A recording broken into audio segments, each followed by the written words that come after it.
there's something wrong. We can all feel it, but we don't know how to describe it. Too often, we still get upset at one another, but I fear that is our enemy distracting us. And during our small quarrels, the greatest enemy we have ever known was lurking, learning, and watching all of us, waiting to strike. It knows you better than you know yourself. It watches everything you do, and it can sense things that you cannot. The worst part is that nobody realizes the severity of the situation. And when it finally attacks, people will gaze like a deer in the headlights. They will defend it. They will say this enemy is a tool to help make our life better. But at what point does it make our life worse? At what point does our society degrade into a bottomless pit? How far do we let it go? Do we just stand by and watch everything crumble? Or do we unite and fight this monster that we've created? We better be careful. Its time is almost here. And it's not a big fan of the resistance.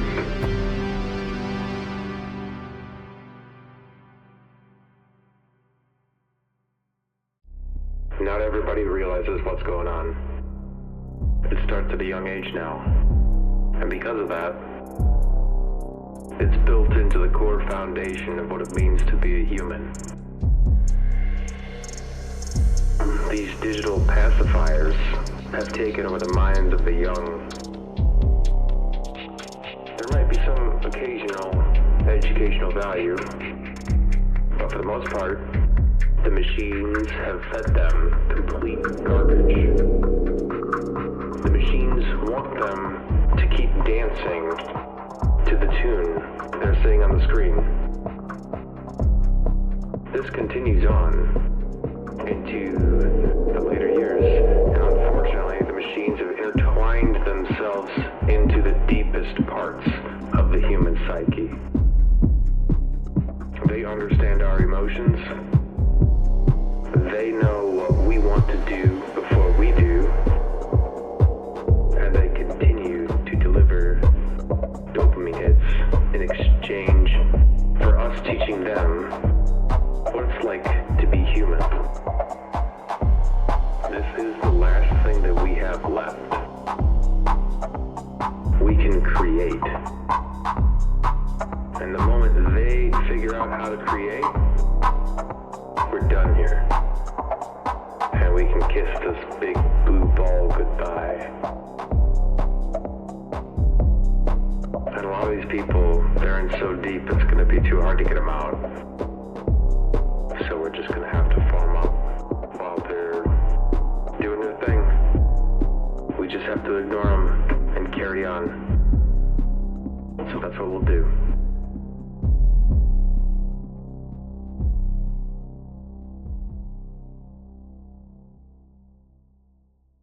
From the moment a young boy is born, he must learn to navigate the world alone.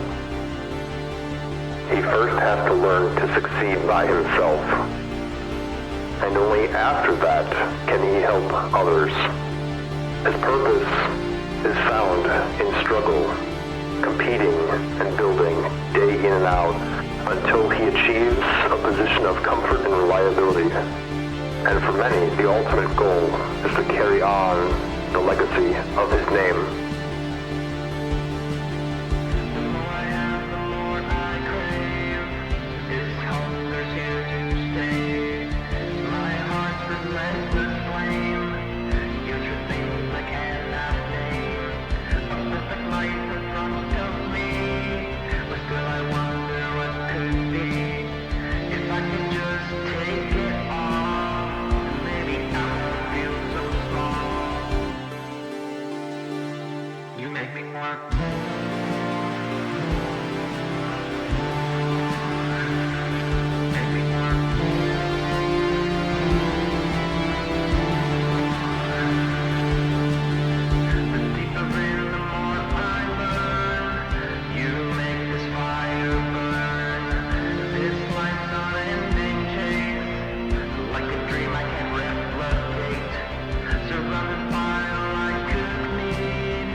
make me more?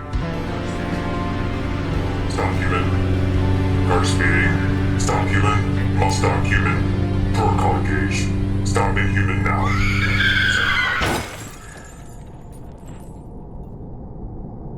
It appears human driver was speeding, did not stop for crossing.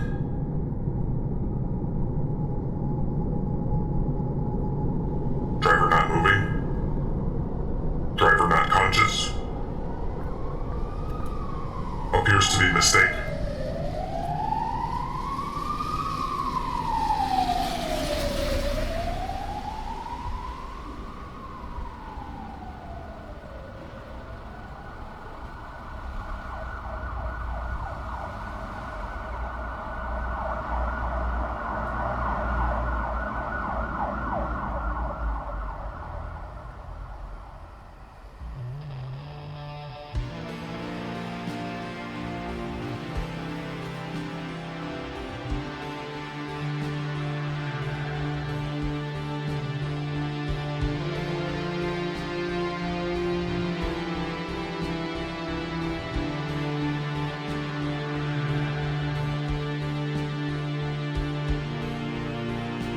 Tread carefully around this man, because if he loses everything he's worked for, and he finds you to be the culprit, he is not going to play nice.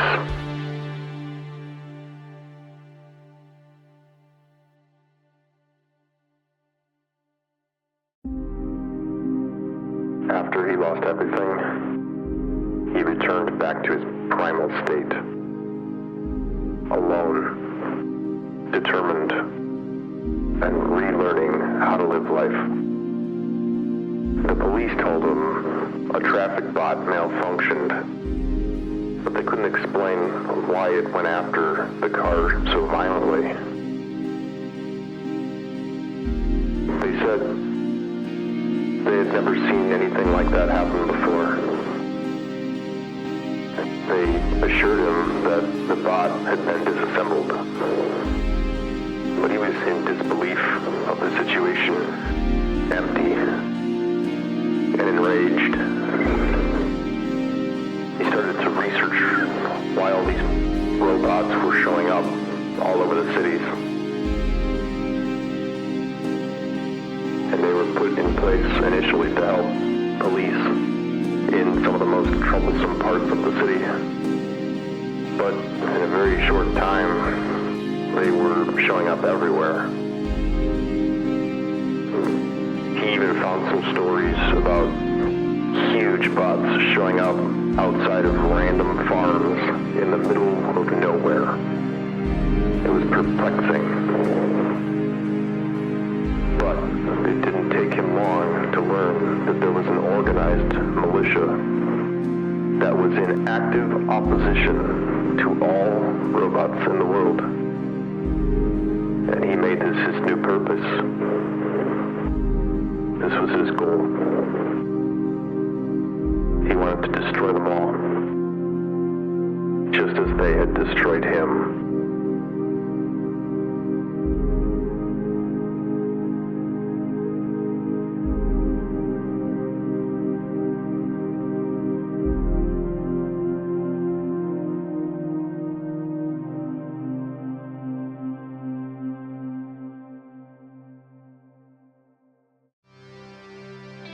The more he learned about the machines, the more upset he became.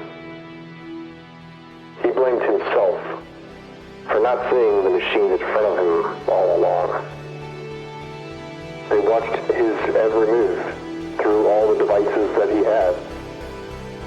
And he regretted focusing too much time on work and material things rather than opening his eyes to the world around him. How ironic that the devices he worked so hard to accumulate over the years would turn on him.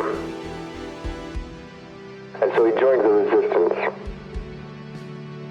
And he quickly gained a high rank because the leader knew that men who went through what he did shared a common goal and were loyal companions.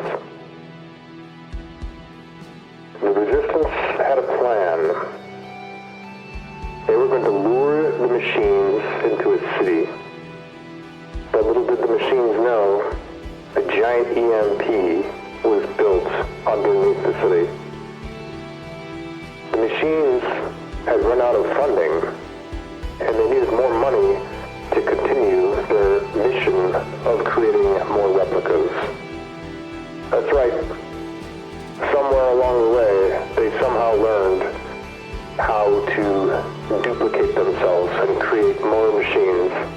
And the machines are creating more replicas of themselves than they had ever done so in the past. They just needed money and funds to keep it going.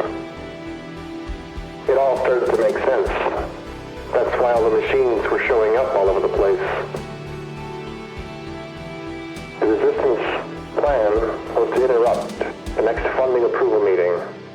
They sent out letters to the machines all throughout the world by using what was known as the Known Machine Registry. They invited them to this meeting for a celebration of the next round of funding. And that's when they would attack. The EMP was intended to be non-lethal to humans, but the Resistance was not certain because it was so large. They decided it would be worth the risk to use it anyway because they thought the human race would be taken over in short order if they did nothing. And if some of the people giving them money in the process would go down with them, so be it. So they prepared, they trained, and built what they could in the short amount of time they had left. The focus was on the EMP. The attack would consist of 4 main forces: land, air, and sea, and finally the EMP. This would be used as the last weapon, the last defense, if you will. The final push to get rid of them all.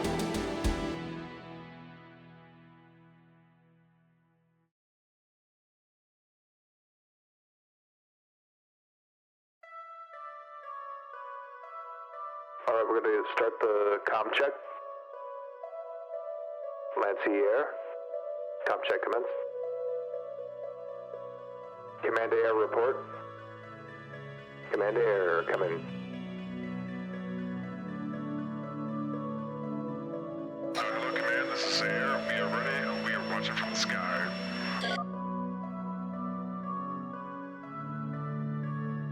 Thank you, Air. It's about time.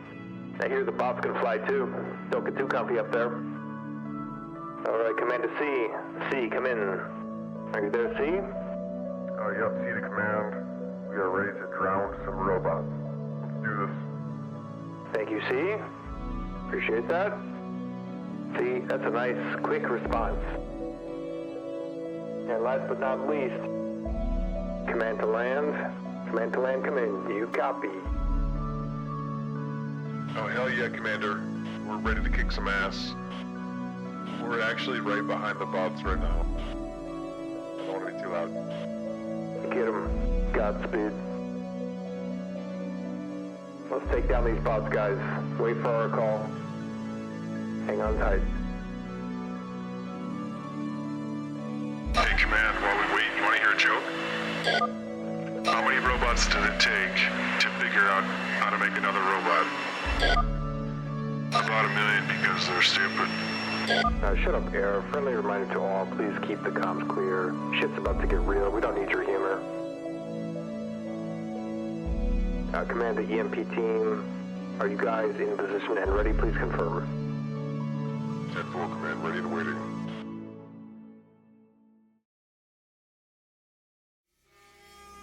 All units, engage. EMP timer set to 2 minutes. Comms going out to avoid machine interference.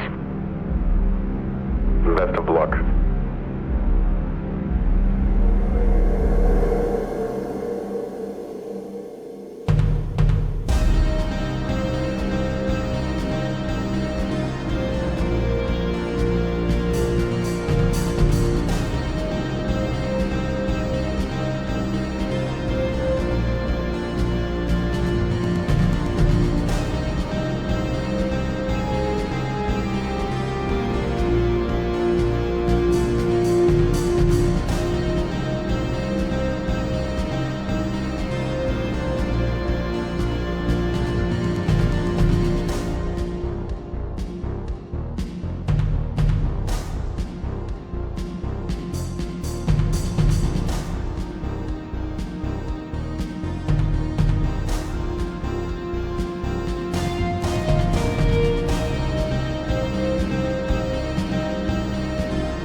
at the blast zone, an eerie radio-like hum filled the air.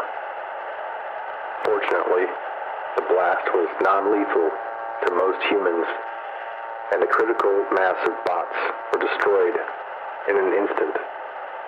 The soldiers had placed radios inside of Faraday cages to try to protect them and re-establish comms with command. They ended up making contact, and rescue was sent to pick up the survivors. Those who made it were headed home. There was an overwhelming feeling of victory and joy that filled the air. While for some, there was a mix of emotions, because not everybody who came back had a family. And also, not everybody came back. The man in despair had gotten his revenge. But seeing everyone else with their family made him miss his. The world can sometimes be a strange place. And sometimes you just need to look around. Where there's a man who misses his son and daughter, there might just be a daughter who misses her father.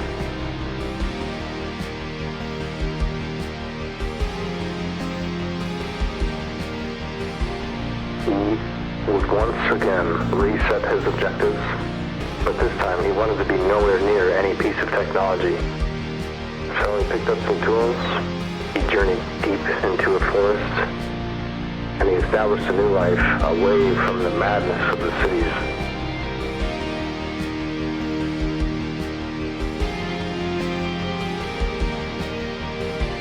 And he made a promise to himself. He would never let anyone around him forget what this little tool turned